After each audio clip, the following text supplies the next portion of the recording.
that are now recognized as Blue Ribbon were organized based on the work that happened at this very type of meeting. So the power that certainly comes from this space and how you support our schools and develop them really starts right here. So we thank you guys for what it is that you do on behalf of our schools.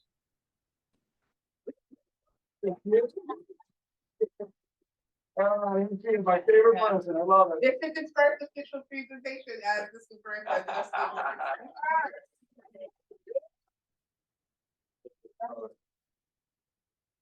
And you know what you get treated to today? You know what's coming, right? Yeah, that's why I'm There here. you go. Sorry, yeah, I picked the wrong seat. I was like, It's okay to be.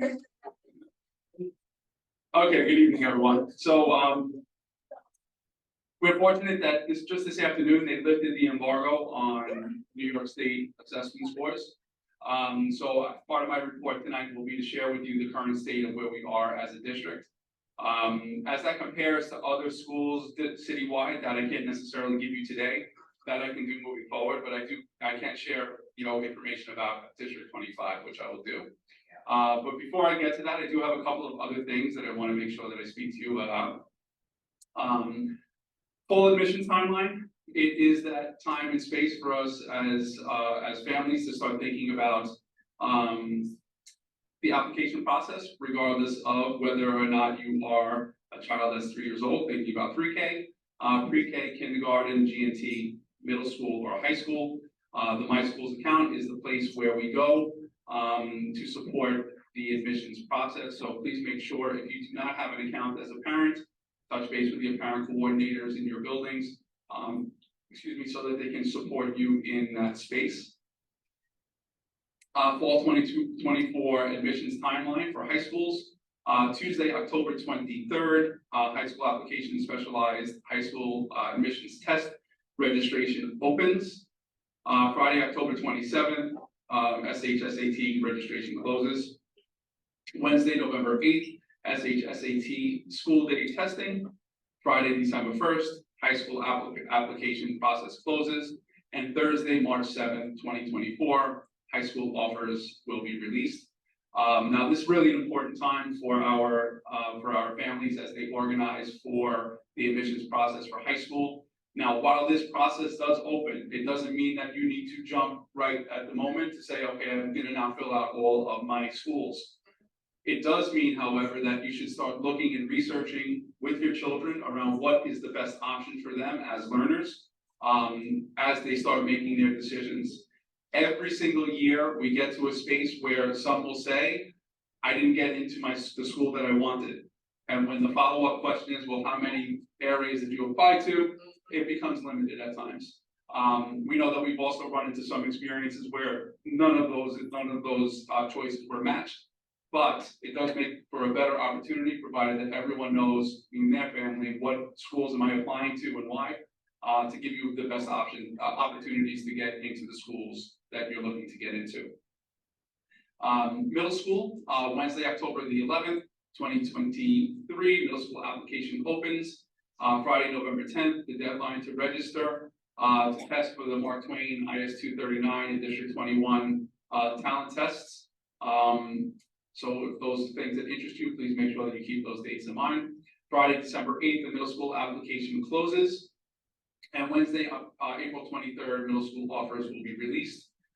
We do plan on organizing an opportunity for our community to connect with our middle schools in a middle school fair type of an experience, which we used to do in the past, always wound up getting good feedback on. So we look to try to organize something like that in between this window so that our families and our kids have an opportunity to see what our schools have to offer.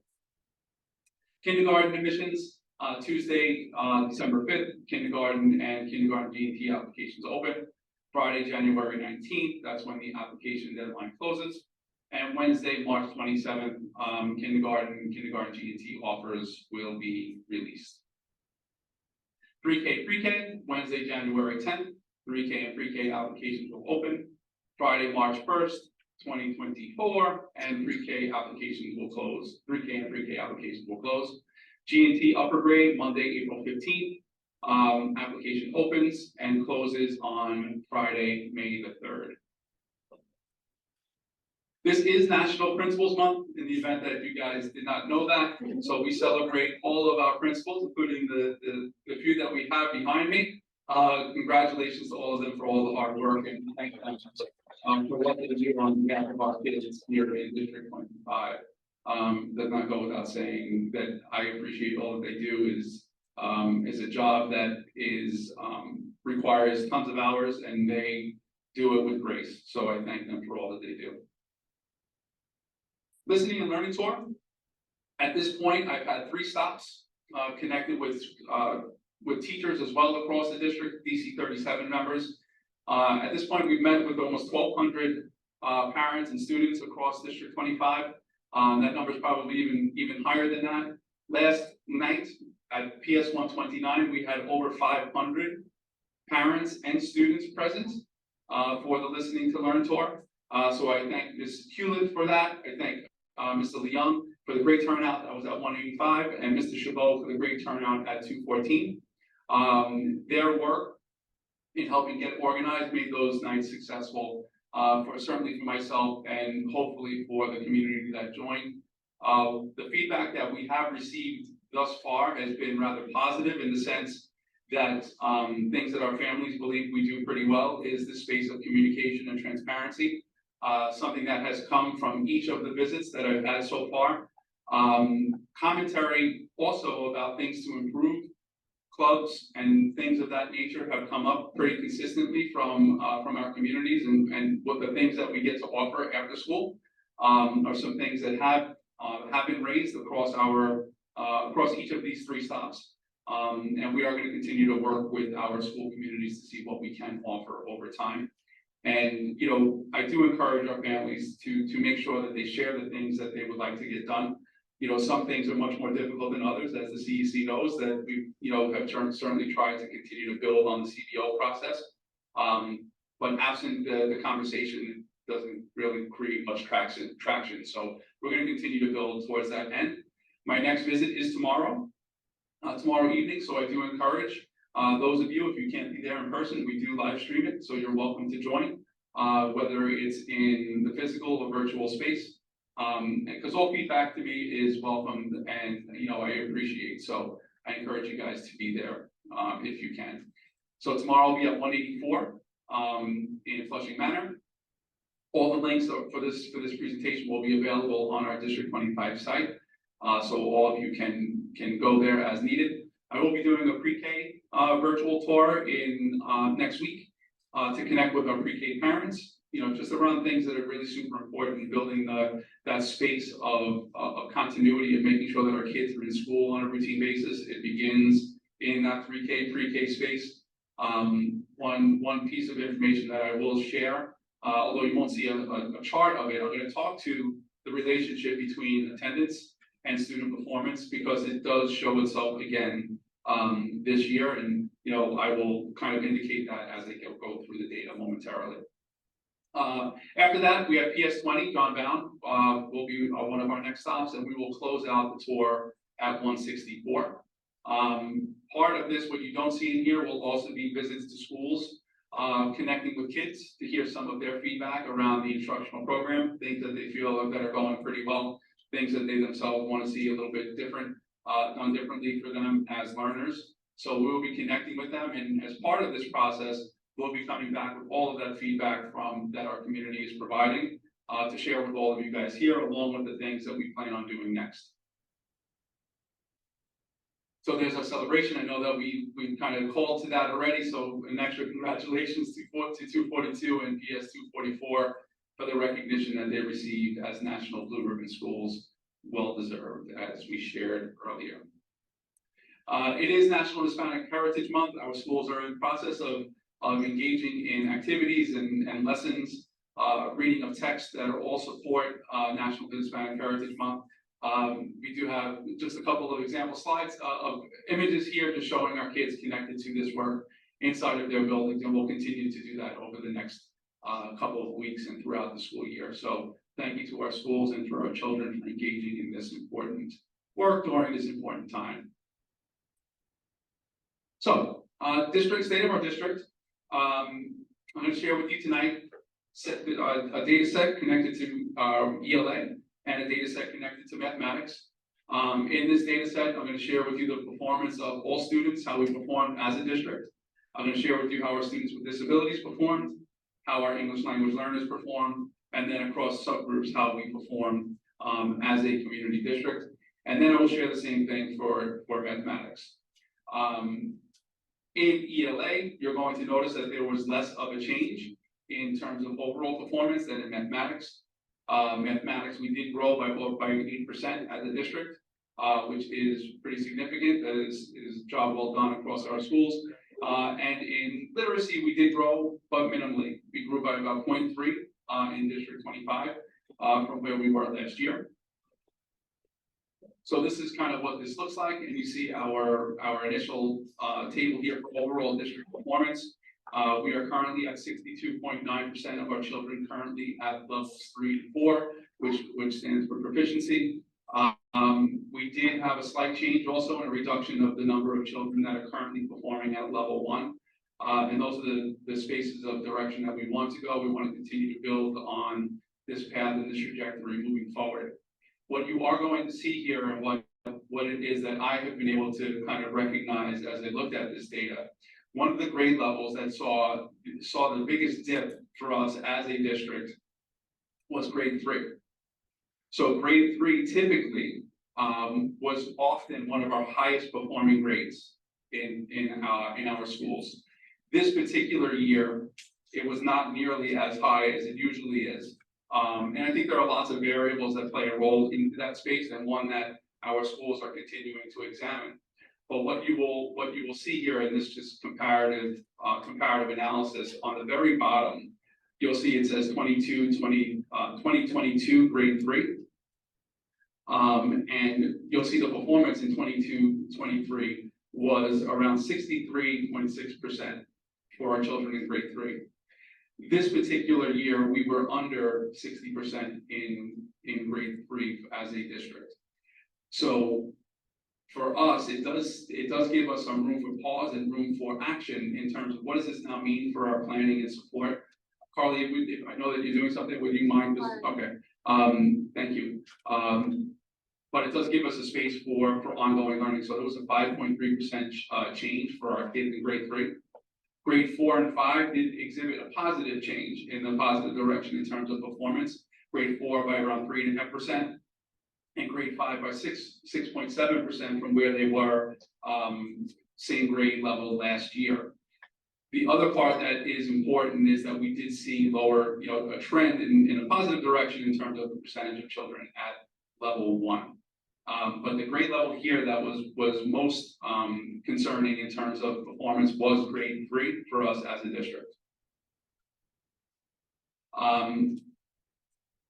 Grade 6 through 8, what was really interesting and a grade that I'm going to highlight shortly is grade 8. In grade 8, and the direction that we want ourselves to go in is by the time they leave us in 8th grade, that they are performing at their peak. In grade 8, we had set over 70% of our children on or above grade level in reading.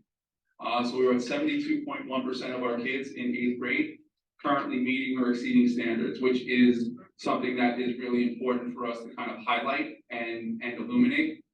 When we look at comparing cohort grades, meaning 3rd graders moving into 4th grade, 4th graders moving into 5th grade, looking at the progress, grades 4, 5, 6, and 8 all showed progress from one year to the next.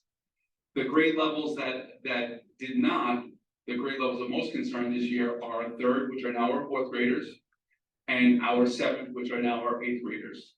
Those two particular grades wound up creating a space where all of the gains that we made in the other grade levels wound up coming back to normalize, or bringing us back down to that space overall as a district. So these are two grade levels in particular that we're going to be spending a lot of time kind of unpacking and moving forward in terms of those spaces of MTSS. You hear us talk about that multi-tiered systems of support often. Part of that work is going to be really drilling down into what are our kids currently not receiving inside of those areas, so that we can make really good, strong decisions to help support those areas of need moving forward.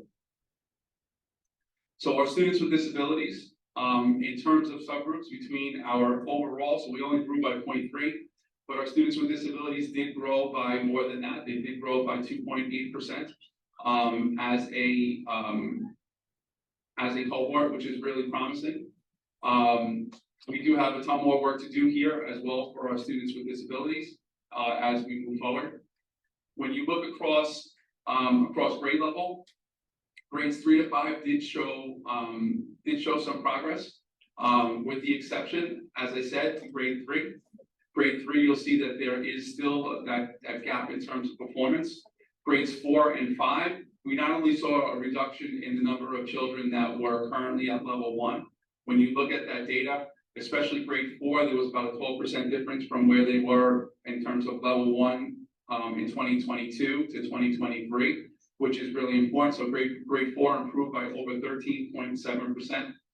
In that way, in grade 5, by 7.7% of children that were currently at level 1. And that's the direction that we want our children to be moving for sure here in District 25.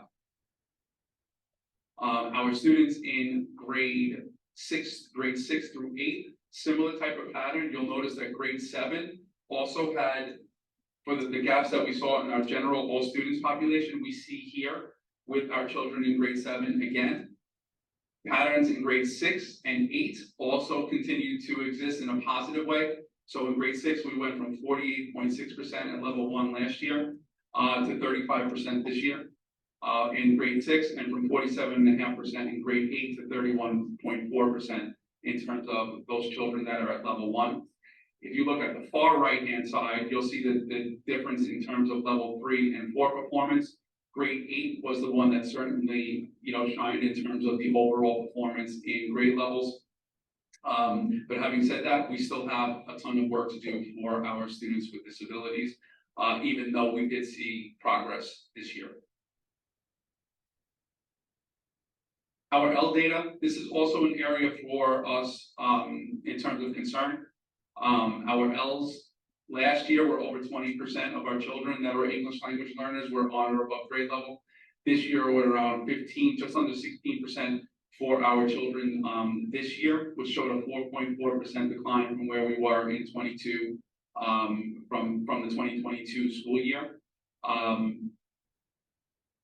Very much in line with where we were in 2019.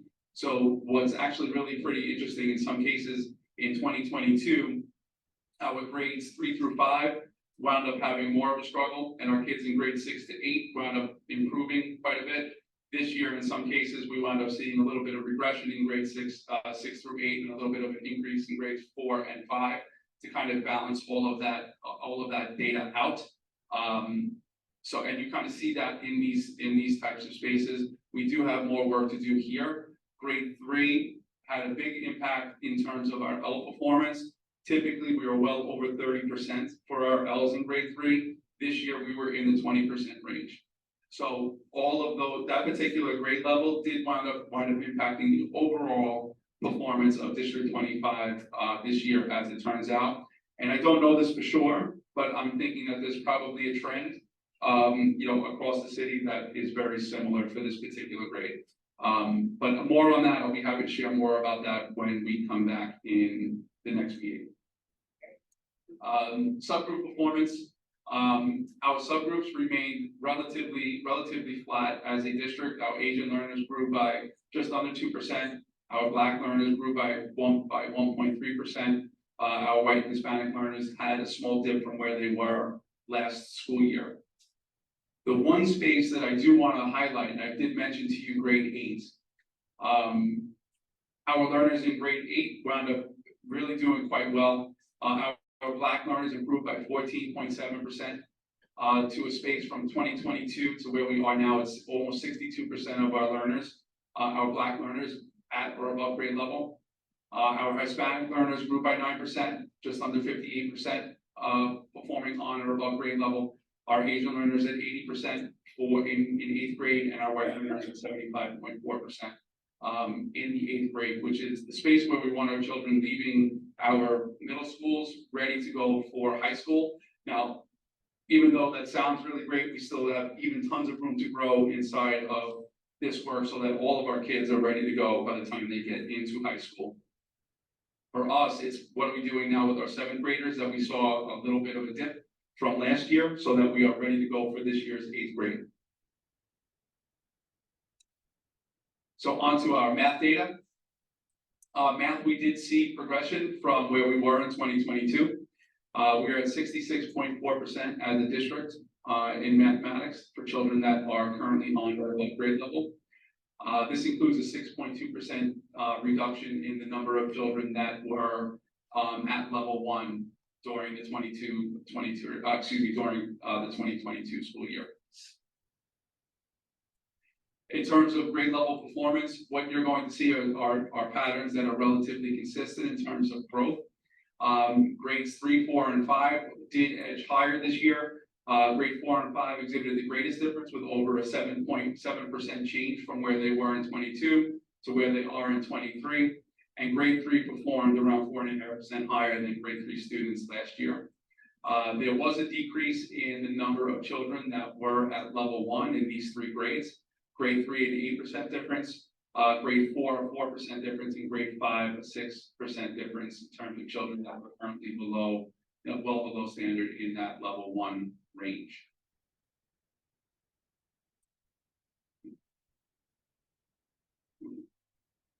Okay, there we go. Data in grade 6 to 8 also indicate progress in terms of student output. Grade 6 and 7 exhibited the greatest difference with an overall 10 to 12% difference in students performing on or above grade level, while grade 8 performed 8.3% higher than 2022. Now, something that I always have to explain about grade 8 because it looks a little bit different from grade 6 and 7. I just want to remind everyone that we have 1,400 children in the district that take the Regents exam, so they are not included in this space. So it does skew a little bit the overall performance in mathematics.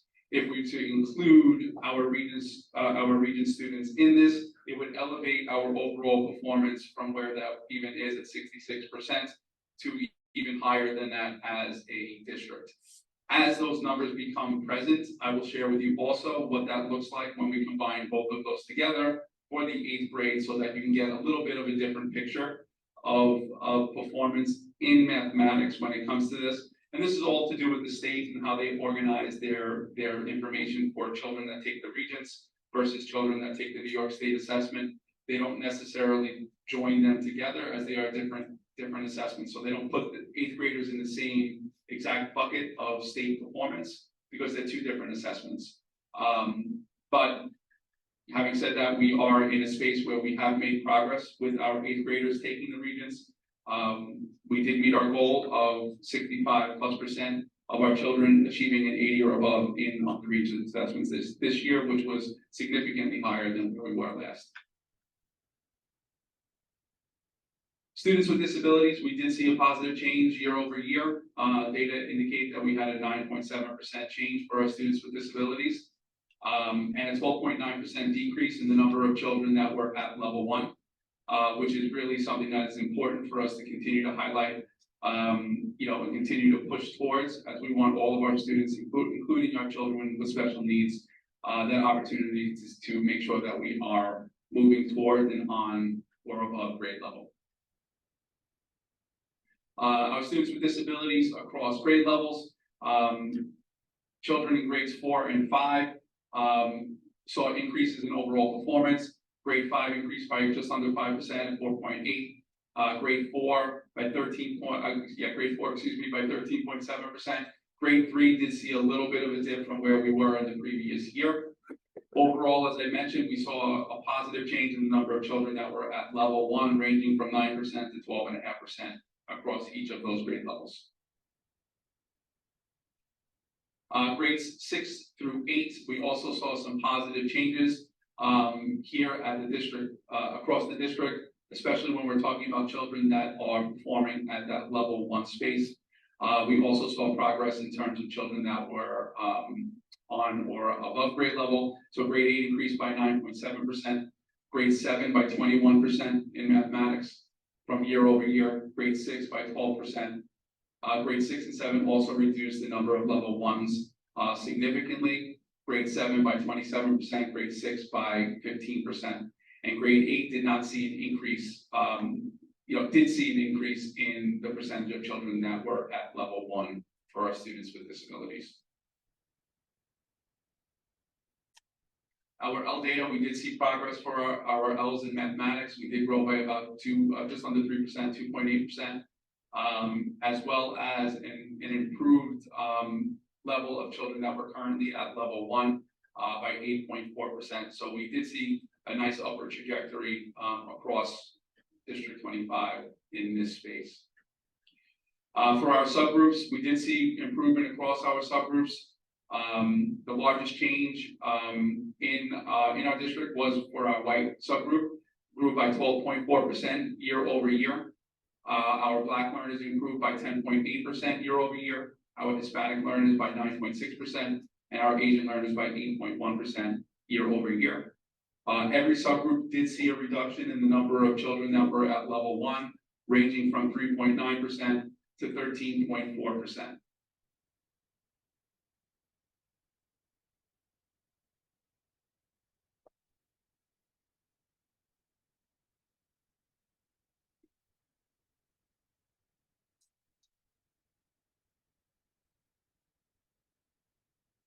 And yeah, Ms. Daly, I did see your comment. By no means are any of these data sets necessarily a celebration as much as it is making sure that everyone knows the information so that we can continue to grow as a district. That's why I do share this at these types of meetings to make sure that it is transparent for all of our families as well as our community members with the goal of making progress. But thank you so much for echoing that. I think it is important to call out that, even when we do really well,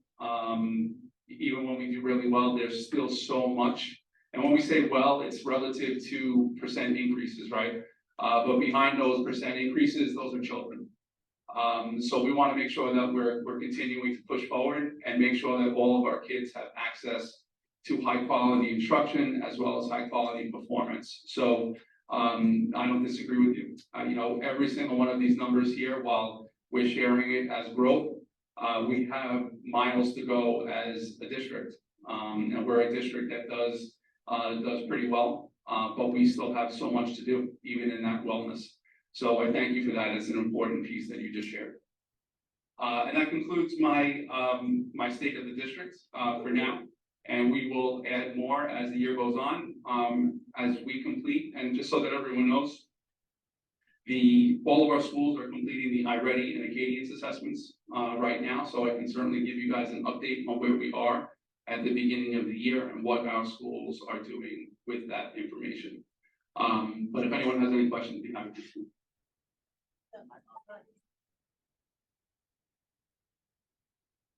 Good evening. They can hear. They can hear.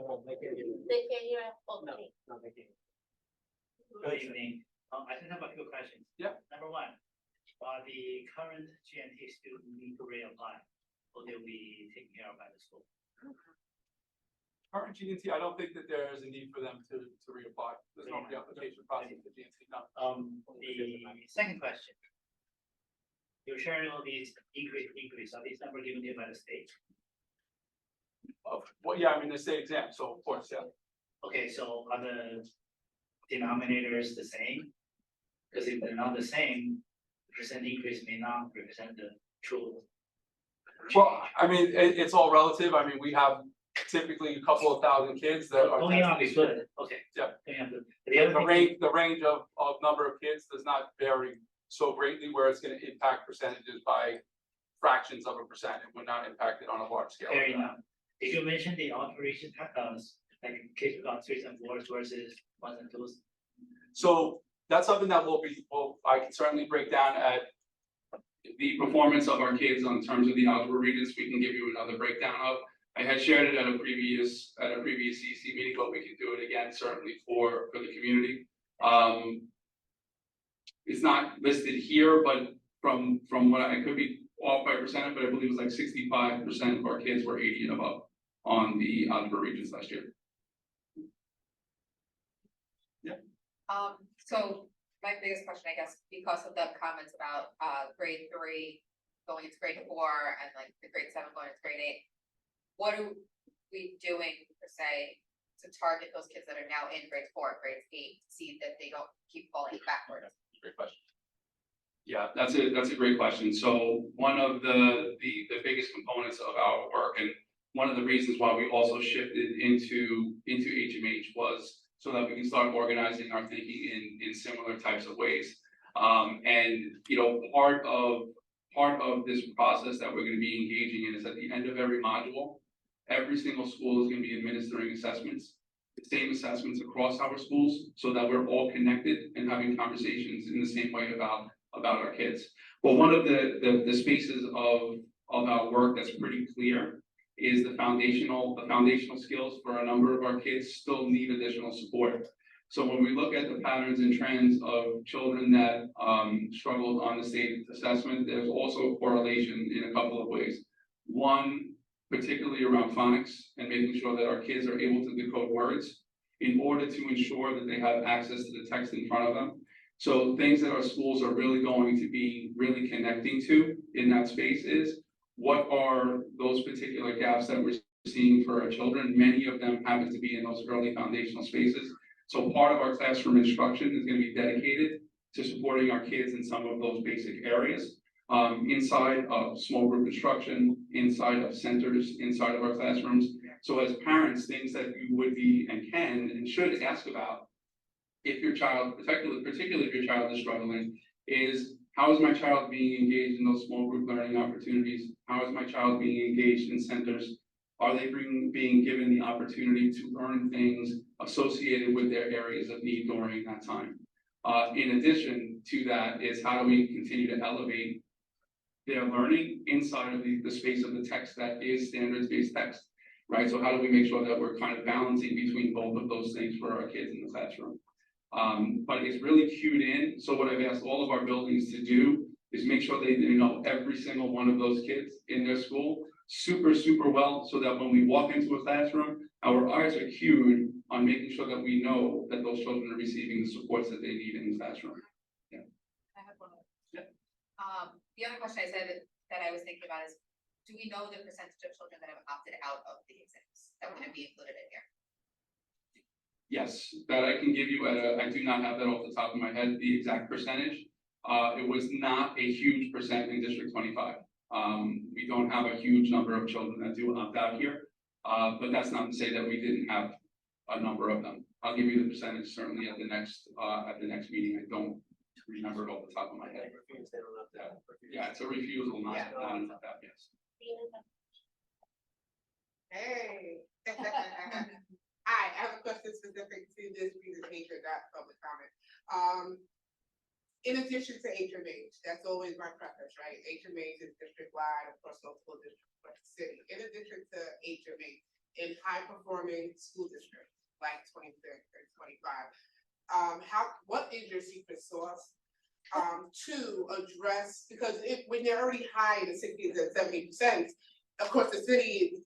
Oh, nobody's really asking for details because you're such a high-performing district and provider in the city. But I'm curious about, and I want parents to be empowered about, not only what's happening with instruction, but what programs is this district using to fill in those gaps. When you spoke about phonics, like, I work at a school, so I see different things, and I just looked at an email with phonics for something. So I'm asking, like, what menu of curriculum, programs, and options do you use at those schools that have holes and gaps to fill those gaps, right? Because that's basically a third or fourth grader, meaning that they passed the time that HMH would be relevant to teach them phonics. So now they're in upper grade.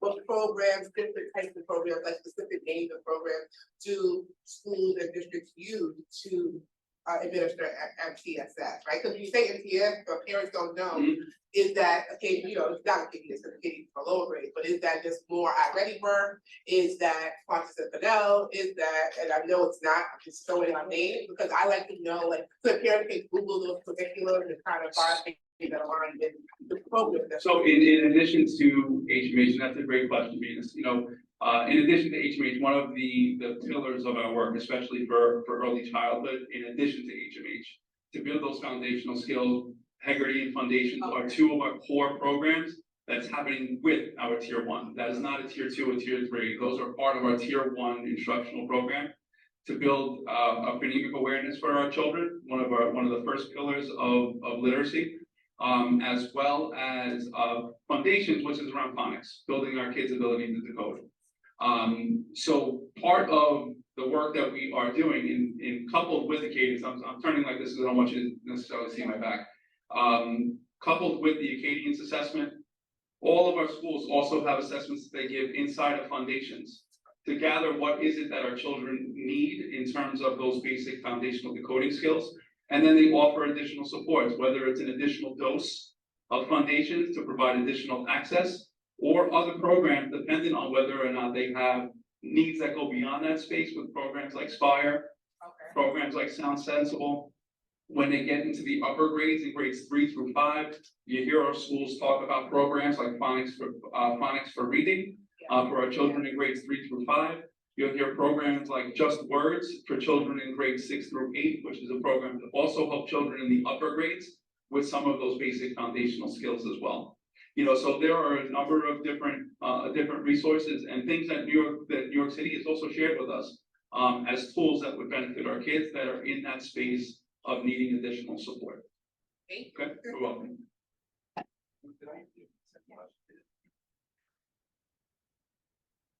Thank you, Dr. Dantola. That was very detailed, very informative, very transparent. We look forward to our next month meeting with more data. Turning like me now. Okay, so I think now we are going to move forward with the special education presentation. Nathan, are you able to share your slides?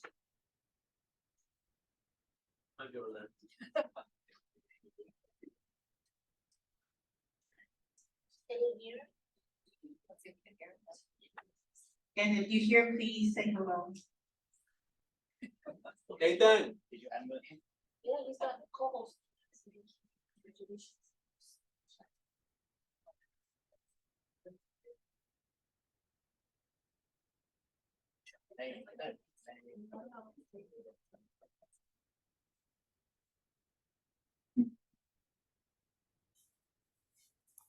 Nathan. Are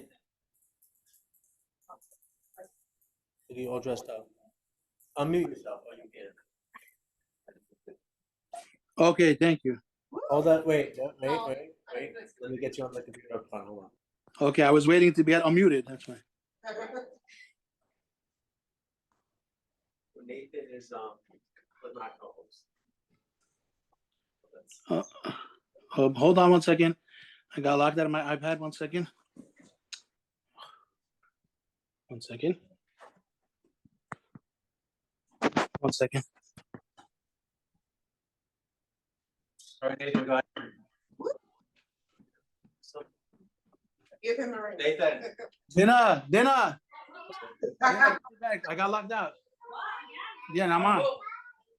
Nathan's at home. Well, You're not locked out. Yes, I am. What is happening? Nathan, you're on, Nathan. Okay, sorry, can you hear me? yeah. Okay, thank you. Sorry, I got locked out of my iPad. Thank you, Louis, for sharing. Can everybody hear me okay? Yeah. Hi, Nathan. To the families that's requesting Mandarin and Spanish translation, and for tonight's meeting, we do not have Mandarin and or Spanish translation, but we will try to. It has to be posted 2 weeks ahead of time. It's always on the flyer. So for Spanish and Mandarin translation has to be requested 2 weeks, 2 weeks prior to our meeting. Is there any way we can get translations of the recording after tonight? We will look into that and we will, yeah, Make it happen. we will look into that. You wanna say that in Chinese? I can say in Spanish to be like, your Mandarin is better. Spanish, No, Mandarin. Mandarin? Yeah, I'll put that right in the Mine can't meet the pattern. About 2 weeks prior, they have to apply. Yeah. Yeah, it's on the flyer always. Okay. 你好，如果你需要中文翻译的话，请你在2个星期以前通知我们，这样我们好保证。No, and say that we're gonna try to work on getting the recording translated. Or at least the PowerPoint. Yeah, at least the PowerPoint. Slide. What am I saying? Yes, right. So we will try and be. 我们将试图把现在的这个今天晚上做的这个 presentation 翻译成中文。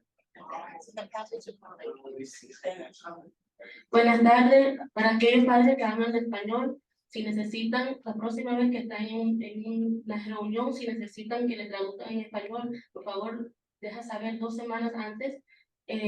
Esta presentación la vamos a tratar de traducir en español y lo mandamos a aquellos que lo necesitan. Gracias. 谢谢。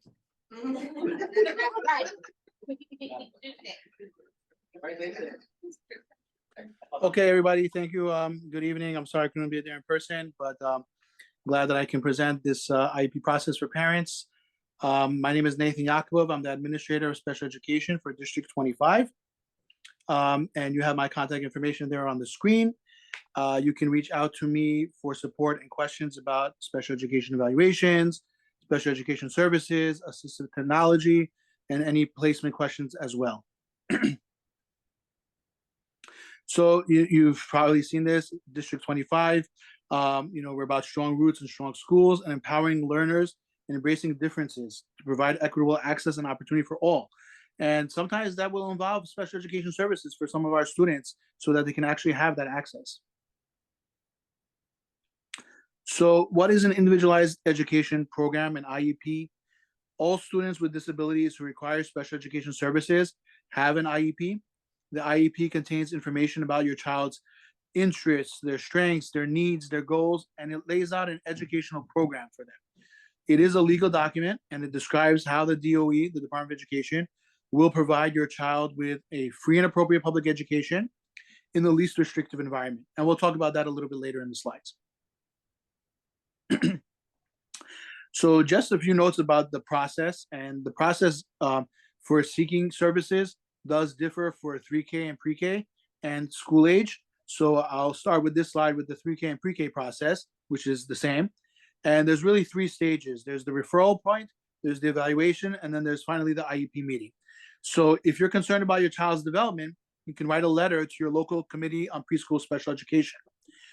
This letter is called a referral and it must be made in writing. And in the referral, you should say that you are requesting a preschool special education evaluation. Remember, this is a legal process, so please provide your child's full legal name and date of birth. Describe any specific areas of concern about your child's development. List any services they may have had in the past, and provide your full contact information. And let them know if your preferred language is not English. Once you submit that referral, that starts the process of having your child evaluated. Everything is free of charge. The evaluation process, the services, that's at no expense to parents. And you will receive a packet from the CPSC, which includes a list of sites that can do the evaluation for you, as well as a consent form that you will consent to give permission to do the evaluation, information about your rights, as well as a medical form. It's important that you get all those papers filled out and that you quickly identify a agency, a site that can do the evaluation for your child. For the 3K and pre-K, those are generally done outside providers, and parents have the choice of who they can choose for that, who they would like to choose for that evaluation. But it's really important that parents really take the initiative and choose the site and follow through with the appointments, because any delay in that is just going to delay the process. After the evaluations are complete, a meeting will be held with the Committee on Preschool Special Education. And at that meeting, the team will review the evaluation results. They'll share and learn more about your child. And they'll determine if your child is eligible for preschool special education services. If your child is eligible, then after the meeting, the CPSC will arrange for those services to provide it to you free at no cost to you. Once again, you'll be asked to consent to receiving the services. So it's important to understand, just because your child was evaluated doesn't necessarily mean they're going to get services. So a lot of times, some parents just want to have their child evaluated, and then make a final decision. So you should never delay if you have concerns to have your child evaluated, just to get an understanding of what services they may need. And then you can always have the chance to make that final decision again after the meeting is held and recommended services are offered. It's also important at that meeting to bring any information about your child. So if you have other evaluations, if you have reports from other providers, other people that are working with your child, or really just you as a parent, you're your biggest advocate for your children. If you can come to that meeting, just let them know, because sometimes in evaluations, they don't really get a full picture. So you really want to fill in those blanks and let the team know what's missing, what strengths, what weaknesses your child has, so they can make the best recommendation for your child. Next slide, please. Now, as I said, that referral has to be made in writing. And for preschool for preschool, you would send it to the CPSC, and their contact information, at least for our district, District 25, 26, 28, and 29, is on the screen right there. You would email them your request. You can also walk in or fax your request to them, and then they will be following up with you. They do have a school age division, as you can see as well. That is for students that are of school age that do not attend a community public school. So if you have a child that's attending a parochial school, a private school, any type of school like that, homeschooled, then you would go also as well to the CSC for an evaluation. So now we come to the school age process for the individualized education program. And it's very similar to the preschool process, which I outlined in the previous slides. They're just slight differences. So again, it will start with a referral where you as the parent or somebody at the school, if they are concerned, will make a suggestion. Ultimately, the school can recommend it, but the final referral has to come to the parent, and you will once again be asked to consent to this evaluation for your child. Again, it's important that you list any concerns you have. You would approach your school administration, your school team with this letter. If you need help with the letter, you can certainly come to the school and ask them that you want evaluation, and they must help you, write out a written request as well. Once the request is made, we start the process of the evaluation. You'll be sent a notice of referral letter, which asks for you to meet with your school social worker for a social history interview. That's an interview where they'll get some background information from you about your child's development, about your family makeup, any concerns you may have, and they'll ask you to consent for the evaluation. It's important that you understand the process, you understand your rights, and only at that point will you be asked to consent to the evaluation process. After you give consent, the New York City Public Schools will have 60 calendar days to evaluate your child. And they will evaluate your child in all areas related to the suspected disability.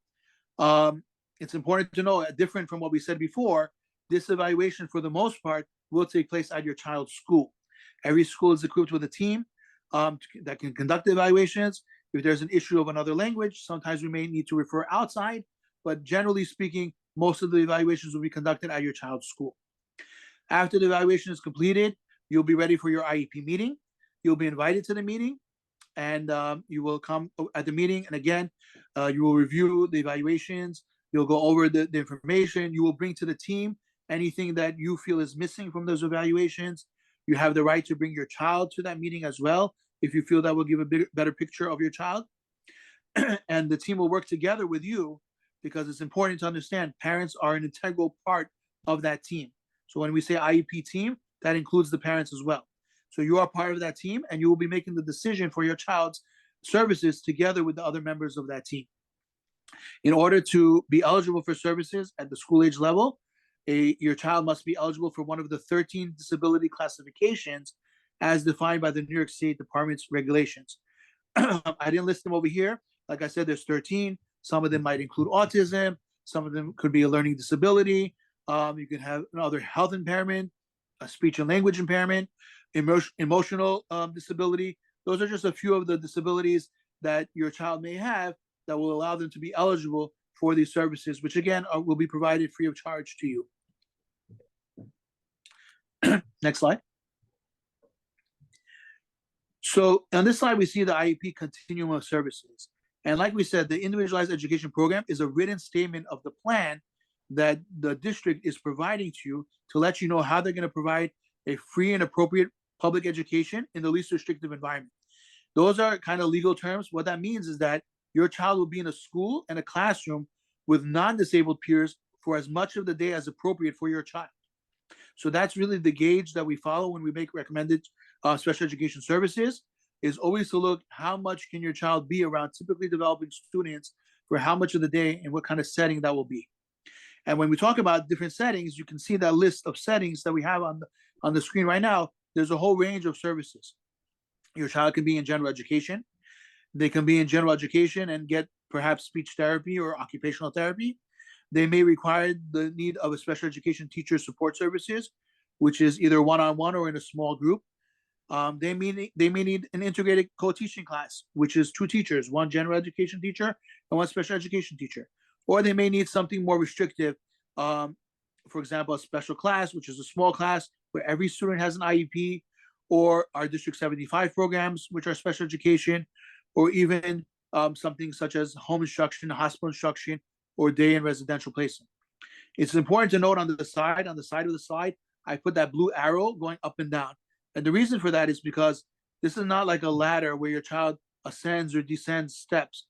This is a range. And as your child develops, because these are children, obviously, and every child develops differently, your child can be moved along that range of services. Maybe there may be a point in their education where they need more restrictive services, and there may be a point where they need less restrictive services, and there may be a point where they need a mix, what we call flexible scheduling, where we mix services, where part of the day your child may be in one setting, and the other part of the day they'll be in another setting. So it's really a range that they can really move freely through as the team determines is necessary. Next slide. So let's say your child now is receiving services. So the next stage of that is IEP reviews. At least once a year, an IEP meeting must be held to discuss the student's IEP. And at that meeting, they'll discuss progress towards their goals and review the appropriateness of the special education services that were recommended to make sure that that's still appropriate for the following year. In addition to the required annual review, a review of the IEP can be requested by you in writing to your school at any time, and the team will consider that and see if that's something that's appropriate now or not. A reevaluation is very similar to an annual review. Really, the only difference is that there may be testing involved. So it's a little bit more than just a review of the IEP. It's really where we need to have maybe new evaluations. This is mandated every 3 years. So at least once every 3 years would be required to have new evaluations. And again, if there's a need, your school or you as a parent may request that there be a new evaluation, a reevaluation if you feel that something is not working, or maybe your child has improved and now they're ready to move on to a different setting. Next slide. This is a slide about assistive technology. It's very important for parents to understand the resources that are available for your students. Assistive technology can help students communicate with teachers and classmates. It can help them do their schoolwork. It can help them participate in school programs and activities. And we have different types of assistive technology. Some of them are low tech, mid tech, or high tech. And an evaluation will really determine the types of tools that are best able to support your child at school. And on the screen, you see like 2 different pictures. One is a laptop that can be a simple AT device. The child may need help with typing. Or in the right-hand corner, you'll see that's a communication device where the child really has severe delays in language, where they're actually using the device, the pictures, to elicit sound so that they can communicate with the parents, with classmates, with teachers. Next slide. So if you would like to request an evaluation for assistive technology, once again, you would put that in writing, put the date, your child's information, why you think they would need that, your printed name and signature, and your child will be evaluated at school or at the district location or at the home, depending on the need of the student. And there will be also training provided to you and to the school on how to use the equipment. And specific goals will be developed for your child to use that device. A lot of times there'll be a trial period to see how your child fares with the device. And then from there, they'll do a reevaluation and see how they did. And then they'll recommend the device. The device is yours to keep once we make that recommendation. And the device does go on the IEP. And then it goes from school to home, because obviously we want the student to be communicating in all settings and to be using that throughout the day. You'll be asked for specific consent for this. Even if your child is getting special education services, we do need specific consent for this type of evaluation, and then the district can move forward with that. And it's important to know that this is not only for students that cannot talk. This is a big range, like I said. This is for all types of students, even students that have language, but maybe are struggling, a lot of times this doesn't replace their language, but it does assist them so that they can develop their own language as well. Next slide, please. So at the IEP meeting and through your evaluations, for translation and interpreter services, we do provide all that. Again, you should ask your IEP team if you would like an interpreter at the meeting, or if you need translation of any documents, any evaluations, or any letters or notices. We can provide over the phone interpretation. We can provide in-person translation. We can translate documents, and as well as we have sign language interpreters that can come for evaluations and for IEP meetings as well. Next slide. So that's really the IEP process. That's for special education students. I wanted to make a note about 504 accommodation plans, just to clear, so everybody's aware that Section 504 requires public schools to offer accommodations for eligible students with disabilities. Now, the type of accommodations would be for a physical or mental impairment, and if the impairment substantially limits at least one major life activity. So here we might be talking about a student that got injured, or it could even be a student that has maybe some emotional issues that needs some extra adult support in the classroom. There's a whole range of accommodations. Your child's doctor has to complete the form, the request form, and then your doctor may suggest that the school provides certain accommodations, and then the 504 team at your school, every school has a team, will decide if the accommodations are appropriate and how they would provide them at school. Just as an example, you might have some classroom accommodations, for example, preferential seating, where your child is seated in the classroom, maybe some testing accommodations, perhaps they need adult support, like I said, or maybe they need specialized transportation accommodations as well. Generally speaking, if your child already has an IEP, these types of accommodations would go on the IEP. But Section 504 can be helpful for those students that don't necessarily need an IEP, but do need some kind of accommodation. And a lot of times it's short term, right? So we can use an example of a child who maybe breaks their leg and now they're in a cast. So they need some type of accommodation at school to get around. So it'll be a temporary 504 plan. Or there may be something more permanent where a child has an ongoing medical condition where they need to be monitored. So they would have an ongoing accommodation plan, but they don't really need any special education services beyond that. Next slide, please. You have the right to challenge any school decisions made regarding your child. And that being said, you can request mediation or an impartial hearing. You have the email address on the bottom where you can send in your request, as well as you can send it to the district or to your school in writing. There's just slight difference between mediation and impartial hearing. A mediator would help you and the school work out any disagreements about your child's education plan, whereas an impartial hearing is where you actually go to a formal hearing with an impartial hearing officer who listens to both sides of the disagreement and decides what, if anything, went wrong procedurally or legally, and how that can be remedied, how we can fix that.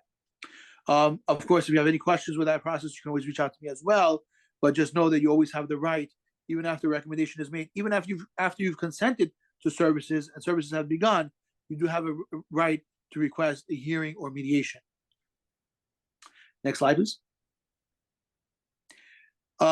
That's pretty much it. This was just a small, brief overview of the IEP process for families. You have some links here. Our website, Community School District 25, is great. You can get a lot of resources there, as well as this presentation. You can go to the New York State Education Department for any information over there, as well as the New York City Public School site, where you can find all this information as well. And I guess, Louis, Dr. D'Antona, can I open it up for questions? If anybody has a few questions? Yeah, that would be great, Nathan. Sure.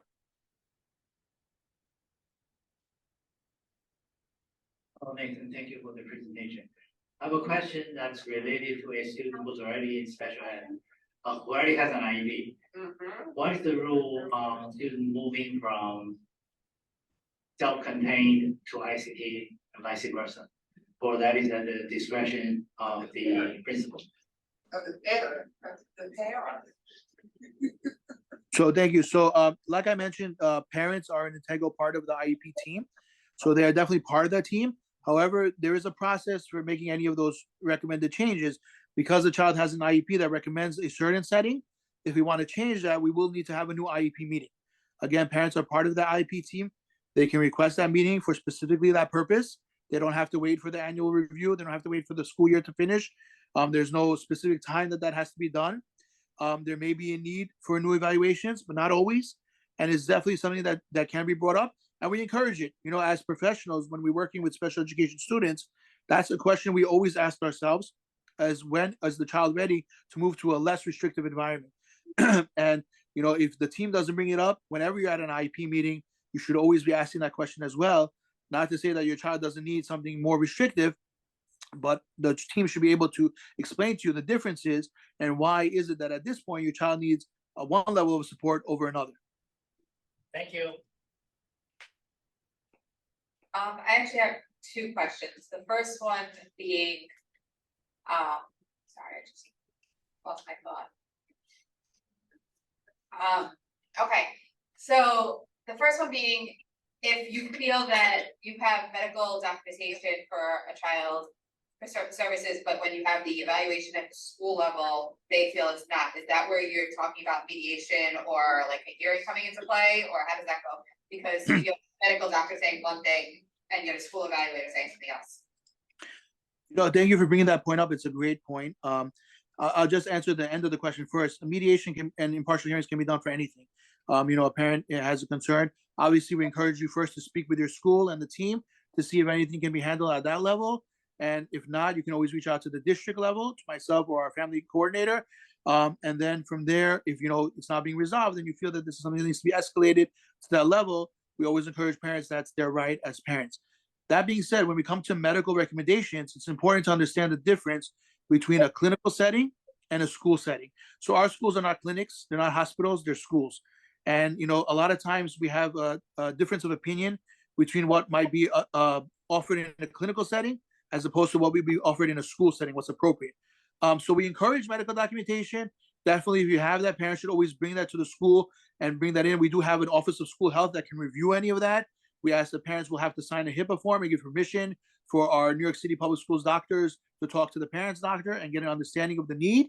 But a lot of times we have these differences because there is a difference between a school setting and a clinical setting. So that might be where sometimes it comes up, you know, a difference of opinion of what is appropriate. Not to say that we don't offer medical services. We do have nursing in schools. We do have school nurses. There may be things that have to be provided. I just know as well from experience that a lot of times, you know, we have especially children that are transitioning from out of school settings to a school setting where, you know, they were getting, for example, a lot of one-on-one intervention, which is appropriate for a clinical setting. And as we move to a school setting, we're around other children. We want them to have that socialization aspect. We want them to be more in a classroom. So a lot of times we'll see a difference in recommended services, and parents, you know, have some questions about that understanding as to why, you know, it seems like my child's getting less services when in reality, it's just the reality of the different setting and really adapting to that and having the services provided in a school setting. Yeah. The other question actually came up, I was talking to another parent and it came up that after middle school, for like, I know we deal with like the middle schools and elementary schools, but for children that go into high school at that point, I don't know if you know the answer to this, that there's not the same diploma if the child is in special education. Have you heard that? No, it's a lie. It's misinformation.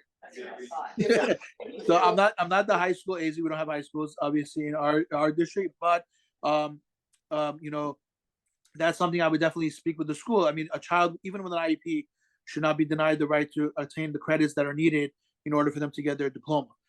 You know, there may be certain accommodations or certain you know, testing modifications that they have that might limit them. But then again, if that's the case and the parent wants them to have their diploma, then that should be revisited. The IEP can be revisited and see, you know, does the child still need this level of restrictive support? Because we really want our child to be able to get a regular high school diploma. So we want to modify that and see how we can go about that. So that's really a conversation for the parent and the school. There is an AZ for high schools as well who can support that. So, you know, and we have the high school superintendent for that. Then we can always direct any specific questions to them to support that. Okay, thank you. Yeah, no, I just wanted to kind of recircle that because somebody brought that up to me earlier today. Sure. Thank you. So just one other quick thing, you know, about this couple of the questions that did come in. Yes, we do have bilingual special education classes. We have both in Mandarin and in Spanish in District 25. There was a question that did pop into the chat, so we do offer that. And as a parent of a child that did have an IEP, one of the things that we want to make sure that all of our parents keep in mind is that we are responsible for this space. You know, our words matter, our voice matters tremendously for our kids. And we have to be there to advocate for their needs. So it's important that you guys keep that in mind. I know that sometimes it's a very, very uncomfortable Yes. experience. It's not one that we jump into any of those types of conversations with the pom-poms and get ready for. It's something that is, but it's extremely important that if you're not sure, Yes. I can't tell you, I can't give Nathan any more kudos than I can, because he's amazing at what he does. And he is someone who can get you the answers if you do need them. You know, and so I encourage any of our parents, if you're not sure, Nathan can answer your question. If you do not speak the language, we have folks that will help you in that space. Even if it's through a translator to Nathan, he will get you the answer that you need as a parent, so you can make the most appropriate decision for yourselves as parents for your kids. So I can't say that enough. I really encourage any of our families, if you're not sure, you need more information, reach out and we will get it to you, because the reality is it's about what's in the best interest of your child. Not what's in the best interest of anyone else, what's in the best interest of your child. So just be that, you know, kind of bear that in mind as you go through this process. If you are in it already, if you're not sure what it means for you, moving from one position to the next, it's incumbent upon you to use your voice. Absolutely. Thank you, Dr. D'Antona. I'll just add also that, you know, District 25 is a big, you know, under Dr. D'Antona and previously under Superintendent Mango, big proponents of special education and bilingual special education as well in this district. And, you know, it's a pleasure to work with such a team that really supports the special education needs of our students. And it really makes it a priority. So Nathan, there was a question around emotional accommodations that came out. If we can elaborate a little bit around what that means. I'm not sure if we need more from the parent that asked that to get a little bit more descriptive or not, but. Yeah, I mean, you know, any type of accommodations are going to be specific to your child's needs. You know, emotional is also a disability, right? And we don't want to minimize that. So if there is a need for that, that's definitely something we should discuss. You should bring it up to your school team and have a discussion, possibly an IEP meeting if that's necessary, or if this is for a 504. You know, the child may have some need for additional adult supervision because of their emotional needs. They may need a more restrictive setting because of their emotional needs. So it's very important that emotional disability is definitely something that's recognized. So, you know, we want parents to feel comfortable to bring that up. And if they feel, they shouldn't feel like just because it doesn't seem like it's something related to, you know, learning, because it's more emotional, it's less tangible, right? Like, let's say your student does very well in math and ELA, but they really have these emotional issues that are affecting them socially, you know, or even attending school, things like that. We definitely want to consider the supports that we may be able to provide for them. Absolutely. Yeah, I think Dina, and there's another question. Yeah, Mike, I don't hear Mike.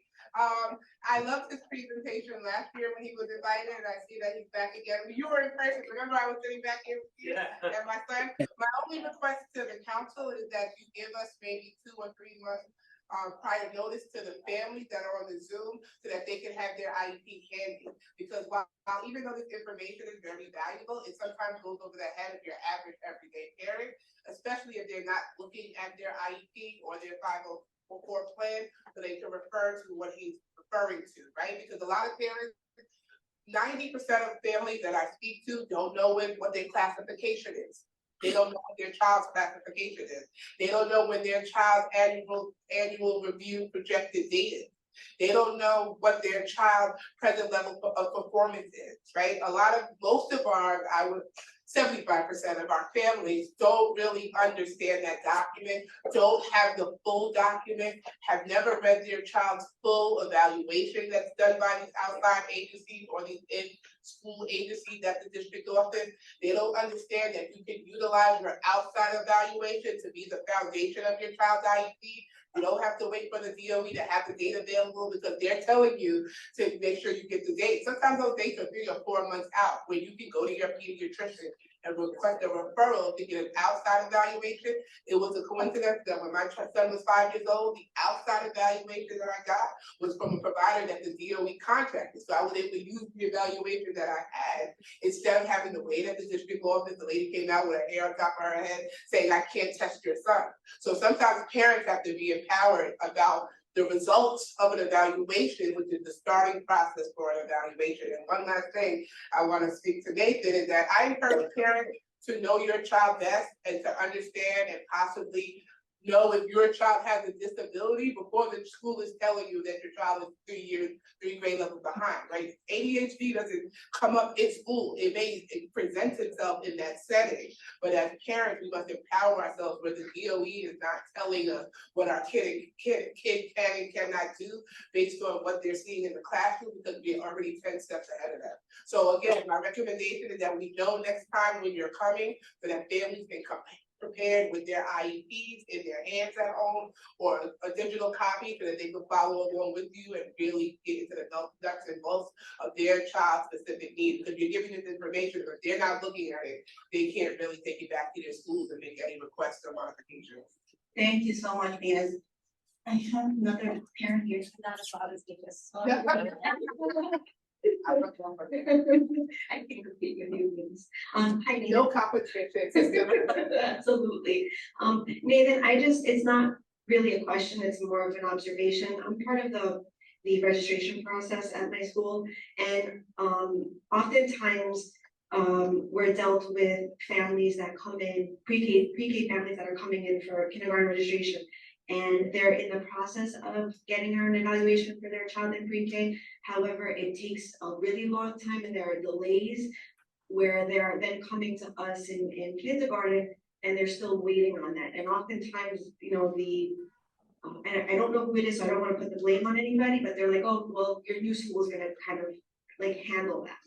So is there a way to speed up that process or assist the pre-K families? I know it's the turning 5 that also plays a role. So, thank you for the question. As I mentioned in the slide for the pre-K, unfortunately, the pre-K and 3K process for special education is extremely parent-driven. So, because the child is not necessarily attending a New York City public school, sometimes they are, but still the way the process is made, it's parent-driven. And in that case, we really need the parents, you know, to be proactive about that and get that ball rolling. The earlier, the better. So what happens a lot, and you know, I've worked in the preschool special education world as well before I came to this district, and a lot of the issues, not to say that, you know, there aren't delays on our part, but a lot of the issues come because a lot of it is parent driven. So when we ask the parent, you know, we give them that list of agencies that they have to find on their own, and we're not allowed to really recommend a specific agency over another. A lot of times that's where the delay happens, or it's, you know, further down, really closer to kindergarten where the parent feels, oh, you know what, now I want to evaluate my child. So I would say for the parents, if there's a concern, you know, you want to do it as early as possible. Remember, you're not bound to anything just because your child was evaluated, you know, but the earlier you have the information, you can make a better decision. And if your child does get services earlier during 3K or pre-K, then they will, you know, be one of the first ones to get that turning 5 process for kindergarten, and they'll be reevaluated and have services ready for them in September. So what I've seen is a lot of times is, you know, parents just, you know, again, because it's parent driven, you know, they'll get a packet in the mail, they'll put it aside, and then, oh, I forgot about it, I didn't have a chance to look at it. Okay, now I'm getting to it, and now it's really, you know, just things have moved on, and the clock for that legally doesn't really start until the parent starts the process. So we really need the parents to take the initiative in those cases and to start the process, because otherwise a lot of things will get lost. And then, you know, they're coming back at kindergarten and they're like, oh, well, I started something, but nothing really happened. You know, and if there's always any questions with that, I can always look in systems to see, you know, where they were with that. You know, what was the breakdown? Was the parent not responsive, or was it, you know, the district was delayed? You know, all of that is documented. So we're not hiding anything. But at the same time, just to be honest about it, unfortunately, it's very parent driven. So at that point, we really want the parents to step up. When the child is in school, you know, you're coming to school every day, the team is there, they're on it, they're on the clock, they're pushing it. And it's also easier for the parent because they have one source, one place where they're doing everything. So I think a lot of the breakdown comes there. And we were happy to support that with that. Thank you. Eden? The other question I have that's come up, because I do speak to a lot of parents surrounding the process, having a child of my own that's in the process. When there's recommendations on an IEP of parenting sessions, is that something that we need to then be as parents advocating and saying, hey, when are we having our session, or is that something that should be just automatically offered, so the parents know exactly how to kind of go around that process? Thank you. That's a good question. We do have a service that's offered to students and must be offered to students with autism. And that is parent counseling and training that would go on an IEP. And that is provided. It's up to the IEP team to determine at what intervals and what, how that will look at the school. And it's going to be different for every parent. It's going to be different for every school. So some schools might do a school-wide workshop, or for, the IEP families. Some schools, or for some parents, they may need more intensive, a small group or one-on-one with the social workers, or with somebody, at the school. It doesn't have to be a social worker. It can really be anybody who's providing services, and they might be training them, with what they're doing and how they can be doing things at home as well. So it's definitely an important service. The school should be taking the initiative. If it's on an IEP, they are required to provide that. But again, if a parent feels that they're not getting that, then they should definitely voice the concern and say, hey, I see this on my IEP. I want to know what this means, and how is this being offered to me. Yeah, that was awesome. Thank you, Nathan. Yeah. Are there any questions on the chat? You can answer. Oh, yeah, someone just want to know why, if they can access IEPs on the Nix account. Ooh, that's a great question.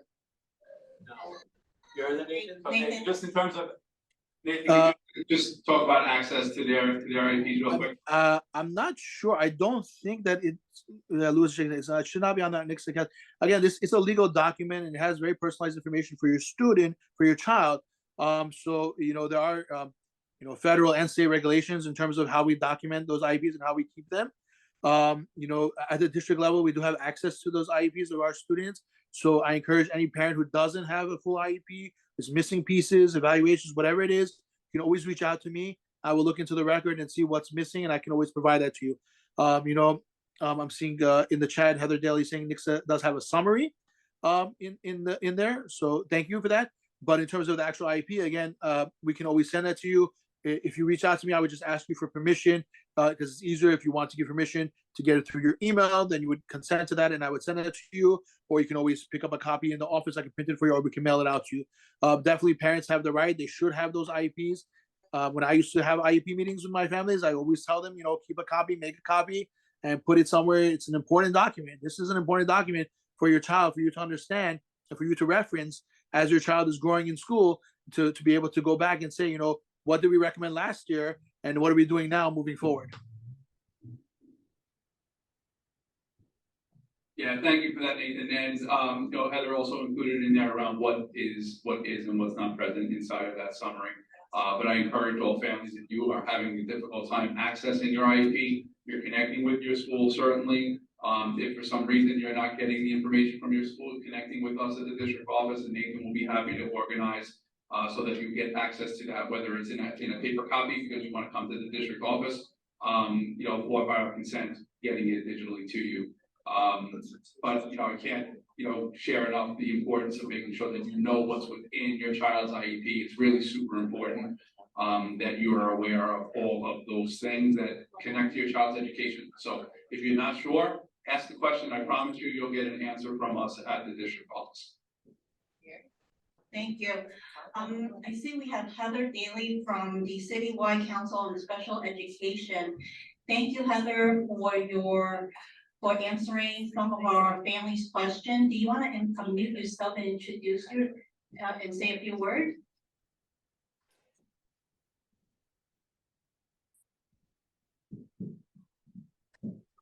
Great. I was just going to say you have to let me. Hi, how are you? Thank you.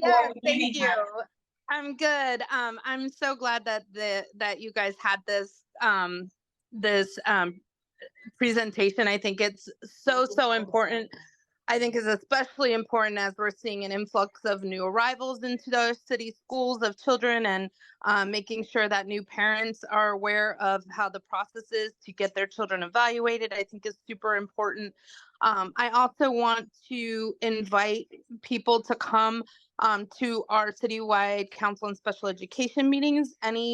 It's a public meeting. Anybody is welcome to attend. We especially encourage parents with students with IEPs to attend.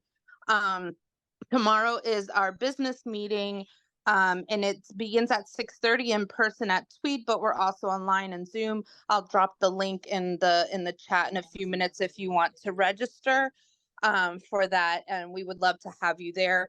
And our next calendar meeting would be 2 Thursdays from this week. So I think that might be like the week of the 17th or the 18th. And I'm not sure who's presenting at that calendar meeting yet, but if you email our inbox, I can also put that in the chat and ask to be added to our mailing list. They will send you, all the meeting announcements for our calendar and our business meetings. So yeah, we would love to have parents attend and get some information on what's going on. I know we definitely will probably talk about busing because I know that is a big issue for folks.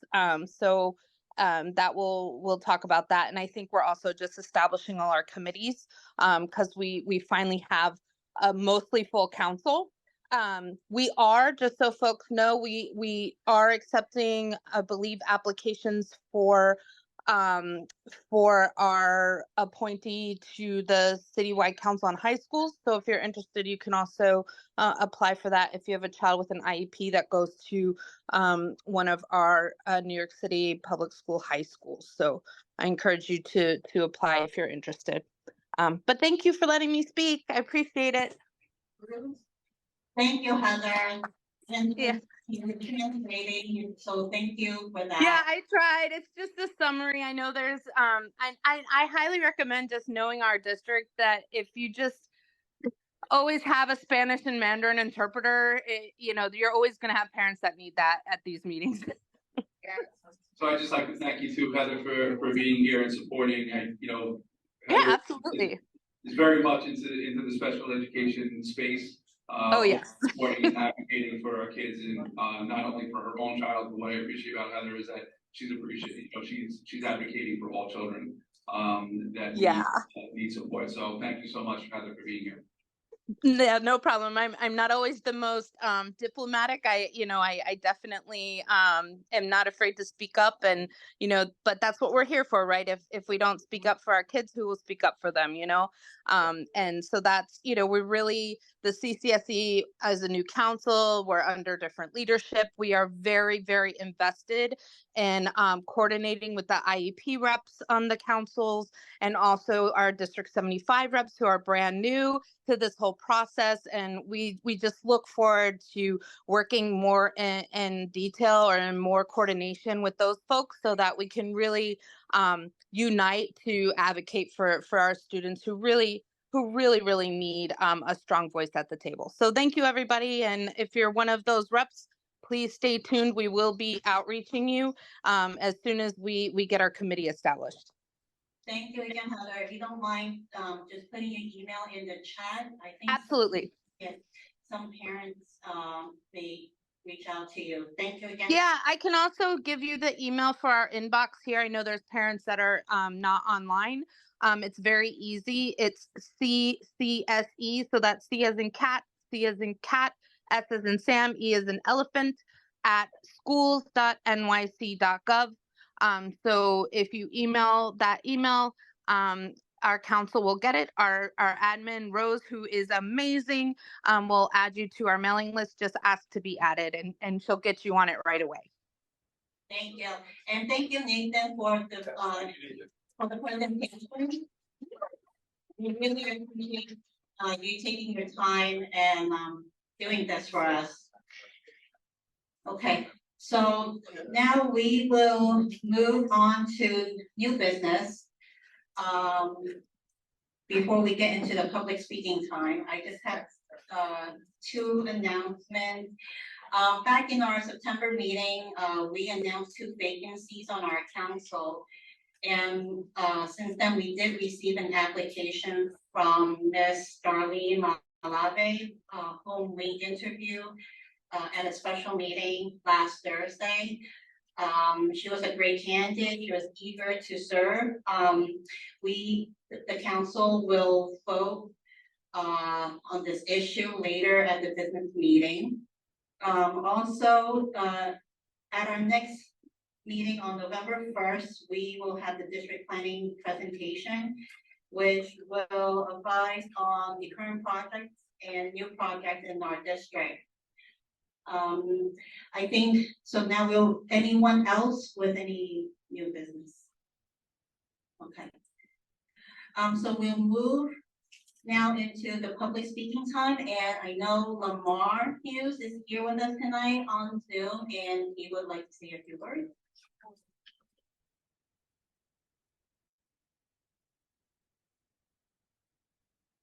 Yes.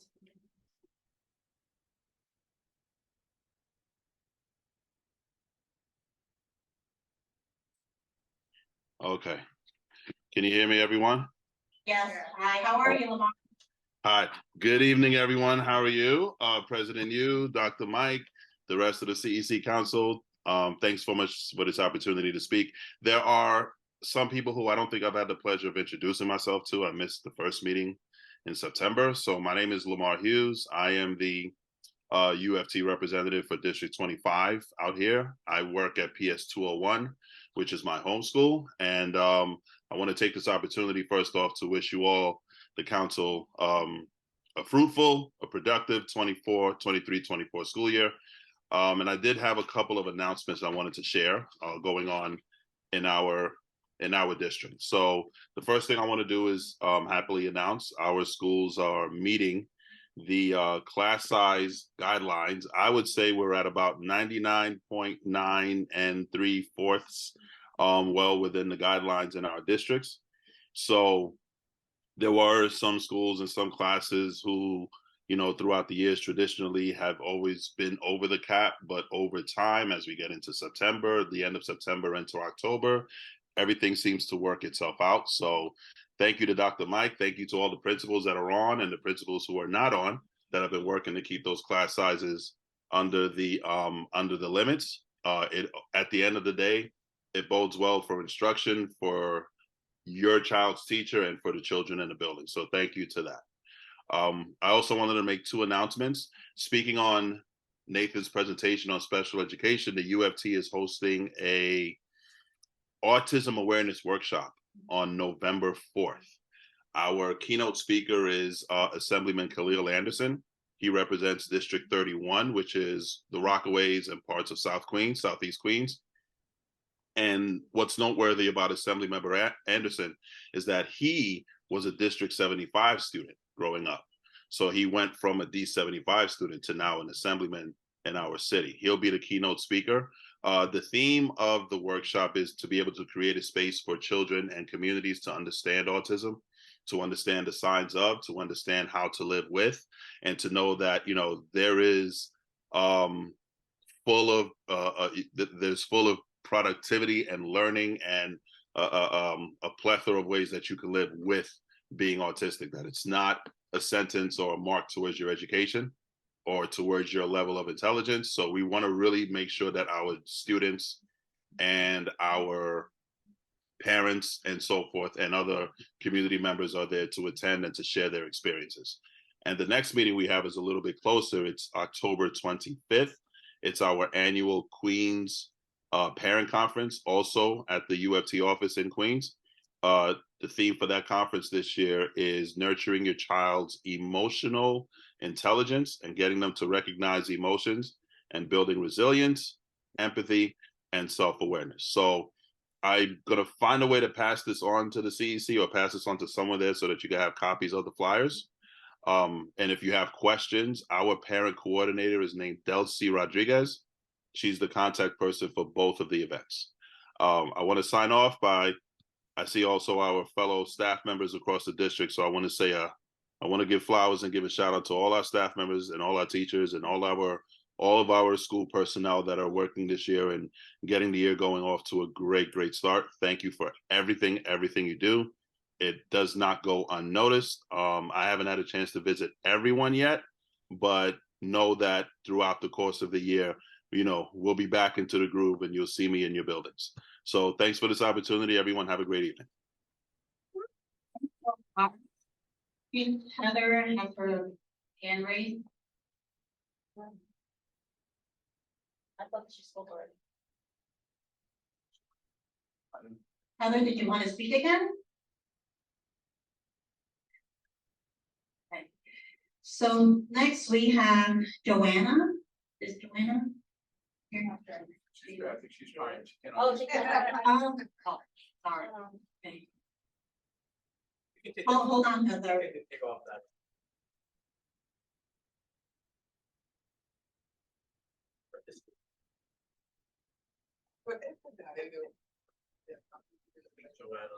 Thank you. I just wanted to ask Lamar, I don't know if he dropped off, if he could email the event information to the CCSE, so we can send it out to our folks. Cause that workshop, on the autism awareness sounds really amazing, and I want to make sure our families get, a copy of that invite. Yeah, he saw you, Heather. He heard you. Okay. Next we have Amir Dia.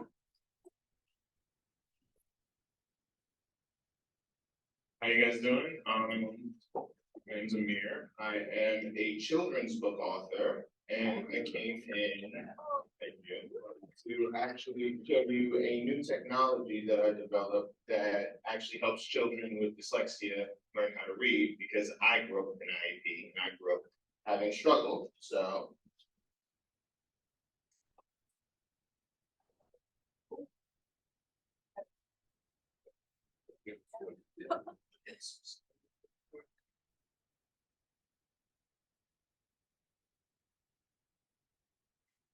sorry for the technical difficulties. Did you help?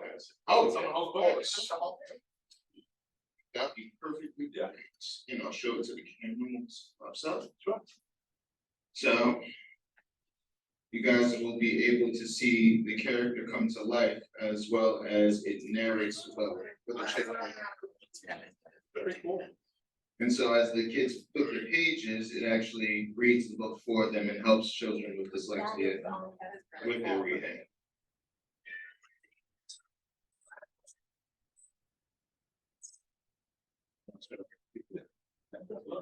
But yeah,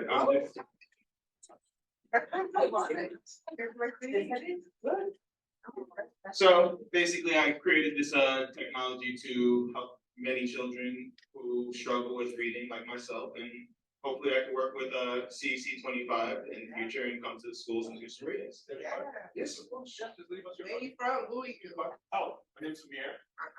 And I'm from Brooklyn, but I travel around to different CEC meetings within the New York City area. And I want to make sure that every kid is able to have a good access to reading. Thank you. If you have the contact information, Yes. will be provided to us, we would love to share with the family. Venus, you have one. Yeah. You don't need the microphone. For my public comment, I would like to. 2 minutes. My public comment is more professional. One parent told me I need to be more professional on a CCTV. You know, I had to rip it into her. It's never my intention to be professional at a CEC meeting. I'm not trying to be unprofessional, but that's not why I talk, right? Because most of our parents that we serve in the city are not professional or a certain way, right? We have a myriad of families, right? So I prepared my speech like I used to do back in the day. So, good evening, my name is Venus Ketchum. I am a community education activist. I live in school district 28. I work in school district 30. I grew up right here in school district 25. I attended PS 154 and Parsons Junior High School 168, which is now QSI. I graduated from my local zone high school, which was Jamaica High School in District 28. I was first hired as an educator full-time in 2005. I worked at a high school in District 26, and I worked there for almost 12 years. I started my career with New York City Public Schools, substituting for the LIFE program. I'm not sure if you know, the LIFE program is Living for the Young Family. That's for pregnant teens and mothers who have young children where their child is provided childcare in the New York City Public Schools, like those high schools, Springfield High School, Long Island City High School. So I started substituting with babies. But I started my career in education and community leadership at the tender age of 9 years old. I was delivering NAACP flyers in 75th Avenue, and where I grew up, for Kenny Cohen and Valerie Cohen. They're my mentors and parents of District 25. They have children who went to school in District 25 and went to PSIS 25 with Chief Domingo was the principal of that school. Yes. I want to make sure so I'm here today. I'm here today to inquire about schools that need support in your district. So that's always my focus. And even more specifically, schools where Black children are. So I want to be very clear, like when I come to CEC, my focus is on Black children. Of course, I'm committed to success for all children, but there's a special need in districts across the city for attention to be paid for students of color, and more specifically, Black students in a district like here, where the percentage is lower than in other districts in Queens and in the city.